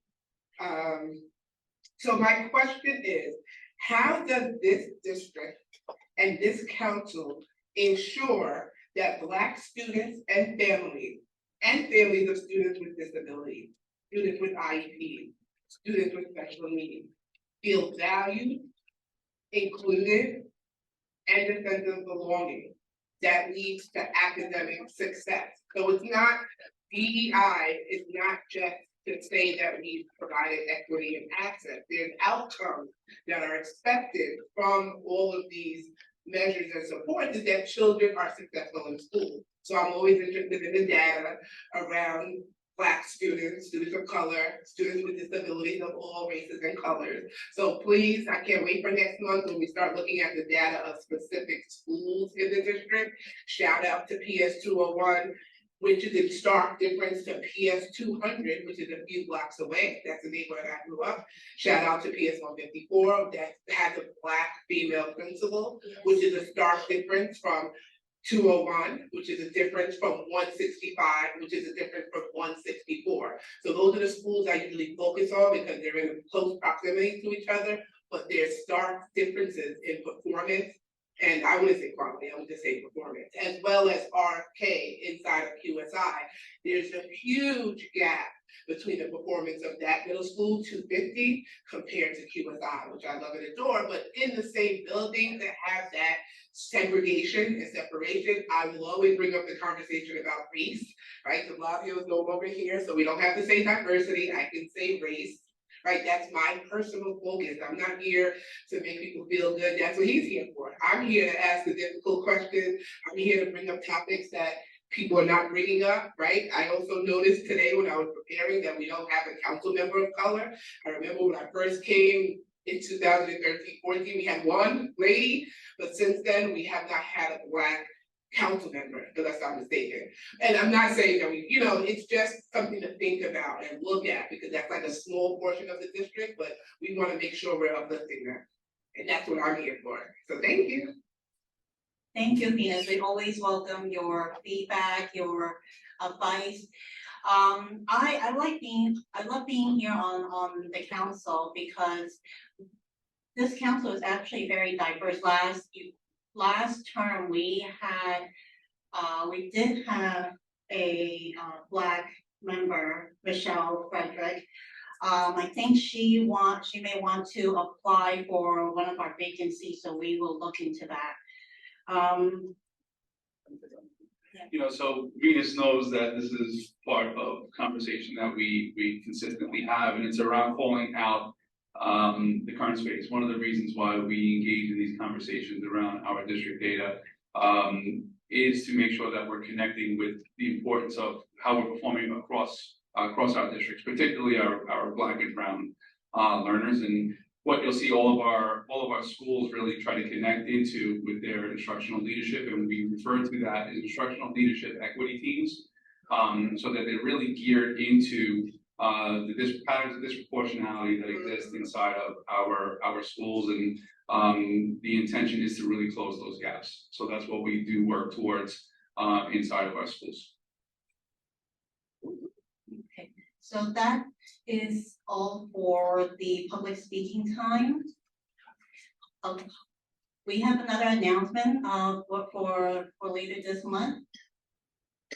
Yeah, sorry, I forgot to mention this to you guys earlier, but we do have flyers here. And we'll make sure that they are up on our district site, but we have two different events that we're gonna be engaging in with our community. And one of the things that I do strive to do this year as we move through the school year is offer up opportunities that are district connected for our district community to come out and engage with one another.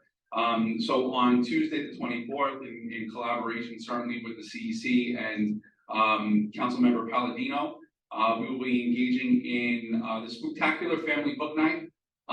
So we're opening this up to our families. There'll be books, there'll be snacks, there'll be live music types of things for our community to come together and enjoy each other's company. While instead of getting a treat that might hurt our teeth, we're gonna get a treat that helps our brains in the form of a book. So our kids will be able to scoop up some books and put them in those bags. And then have a nice little treat in that way to go home with their families. The one in August, as we mentioned in the past, had over 1,000 folks. I'm hopeful that we get a similar turnout. We're gonna be doing it in two different locations, one Bound Park on the 24th, and then in collaboration with Councilmember Ung on the 26th at Casino Park, so that we can get our families out and start sharing some of our books with our kids, because this year is really about promoting reading in any way we possibly can. Community events, bringing people together, focus on how we're making sure that books are in hands not only with our kids, with our parents. You know, there's nothing like being able to open a book with your kid and sit there and either have them read it to you or you read it to them or reading it together.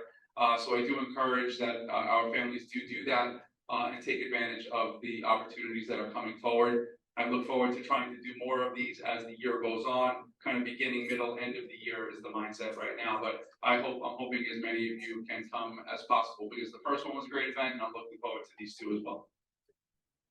Yes, some of us were there at the first book giveaway event at the end of August, and we were amazed with the turnout. We did not expect such a big turnout, and we hope to see the families come out again on October 24th and 26th. Before I adjourn the meeting, are there any members that want to share anything, any comments? Okay, so at this time then I will motion to adjourn the general meeting. Eden and Joseph Chow, second. Thank you to all our families for joining our meeting tonight. I hope you got something out of tonight's presentation and the state of the district presentation. Our next meeting is November 1st. We hope to see you at our next meeting. Thank you again. Have a good night, everyone. We will take a 2-minute break and move into the business meeting.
proportionate to what it costs.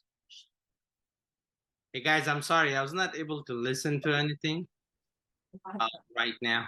I just did. So were you able to hear us when we were discussing about? Oh, no, no. Oh, I got it from my good friend Joe, Bob, and Eden. so just briefly, we interviewed the candidate last Thursday, and I was the first person to ask the candidate questions, and I described to her about our monthly meeting, when we meet, what we do, the time, effort that we put into, and she told us that her only availability is on Fridays afternoon. So, because she is a graduate student, a mom, and she also works.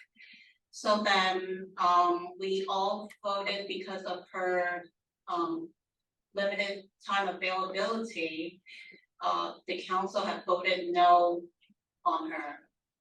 So I just want I to. think I will go with that as well, to no vote. Okay. Like, wish all the best to her, but there is some time commitment that should be assigned for this purpose as well. Great. Also, right after I was talking about the resolution that I emailed to the council this morning, to requesting increases for our budget from 25,000, which is our current budget, to 30,000, yeah. 30,000. I agree Do you with. have any comments on the resolution? No. Would the council be ready to vote? Yes. Wait, Don't mute yourself, Karam. yeah, so you're gonna go first. So put him on. Harun Rashid? Yes, ma'am. I couldn't hear a damn thing. Only thing I saw was Eden is laughing too much. That's all. Okay. It was technical difficulties. Will, Yeah. Rachel, Yes. Dr. Yes. Sonia Lee, Yes. Alvin Hong, Yes. Eden Rubenstein, Yes. Robert Latoya. Yes.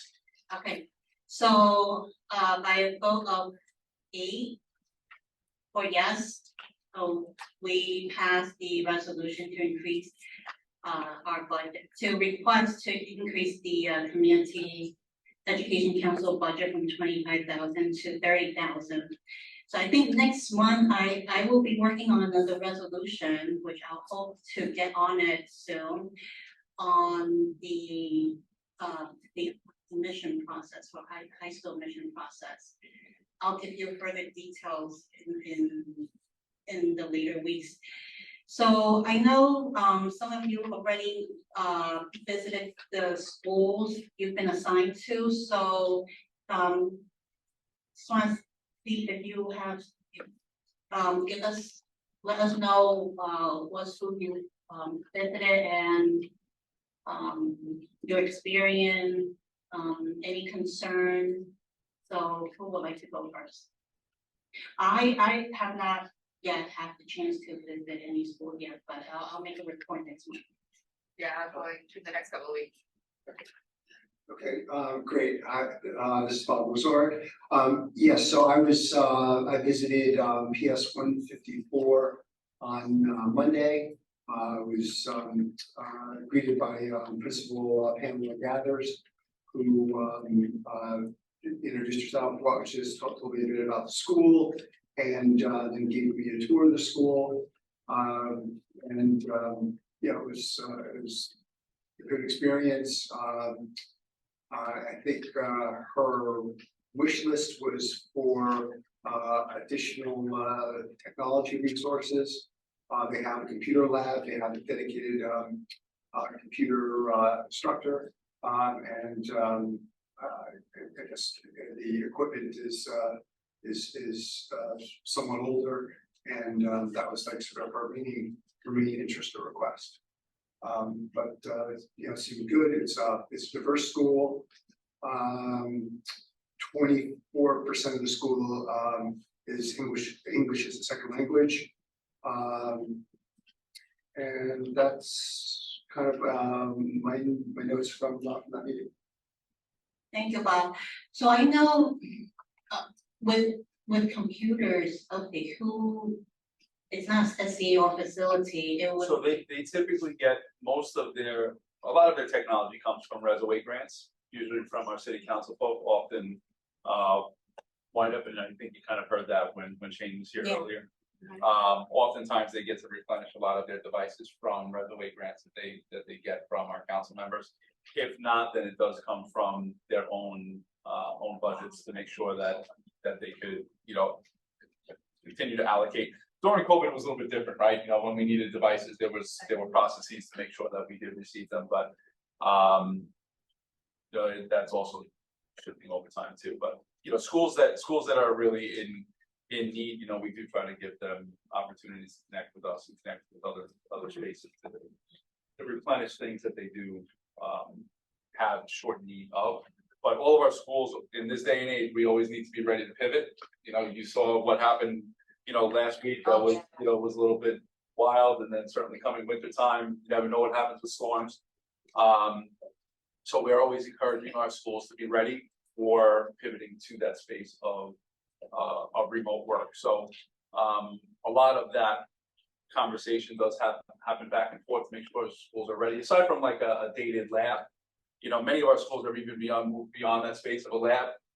Many times we're connecting just with laptops or iPads in place of these lab rooms, just because it limits what you can do in that room. There's the wiring on the ground, can't maneuver in and out of the classroom spaces as well. So labs are not necessarily at the forefront. Usually schools, when they get Reservoir grants, they're looking for replenishment of devices to go around the school. But that's our biggest space for access. Reservoir. So all schools, one of the reasons why we had our legislative breakfast was for all of our local electeds to really get connected with our buildings and our building leaders, because many of those kind of wish list items is council member so-and-so, I have, would love for additional allocation for resources. And every year you'll see the allocation list. Our schools do get funding for that, and it happens on a yearly basis. Yeah, I flagged that as something that she needed to do. She did not know, she had not met her council people. So well, I'm sure that I connect to them. Yeah, so that was actually gonna be on my to-do list, but yeah, happy to pass it to you. Yep. Okay, anyone else? Alvin? Okay. Yeah. Okay, I did attend a PTA meeting via Zoom for Daniel Carter Beer Junior High School PS 189Q. I was able to meet a couple of the parents and also the principal, Dr. Brian Bradley, and also his parent coordinator, Christine. I got to know the school, what they have plans for the upcoming semester for 2023, the way to 2024. I'm looking forward to meeting them in person in the near future.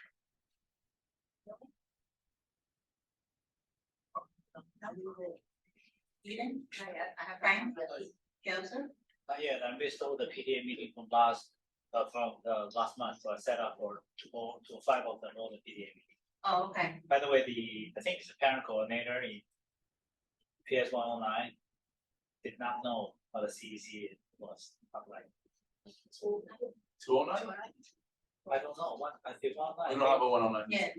209. Wait, hold on. Which, I mean, I after you invite me to every parent coordinator meeting, say hello, they all meet with me, doing this complaint with the client. It's weird that I had a question about parent coordinator. So the job posting is posted by the principal of the school, right? How long is that posting on the site? You know what? I'd have to double check what the window is for that vacancy. As long as there's Does one the inside principal of like decide how long it stays on? until that position is filled, the position really needs to be filled. In your case there, it's something that needs to be filled. Uh-huh. Yeah. Because parents keep bringing it up, and the parents are frustrated and we feel that maybe the principal doesn't want a parent coordinator. Yeah, no, yeah, that's something that's a part of the conversation.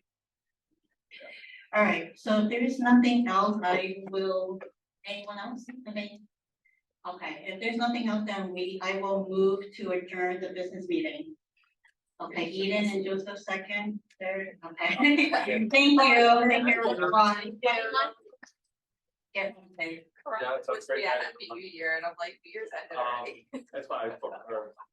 I'm like, That's the, yeah, that's the 129. Yeah. I'll tell you something. Oh, that's. Putting it out, No. everybody take it. They don't have it. Yeah, take Usually go for it. 209. Already done.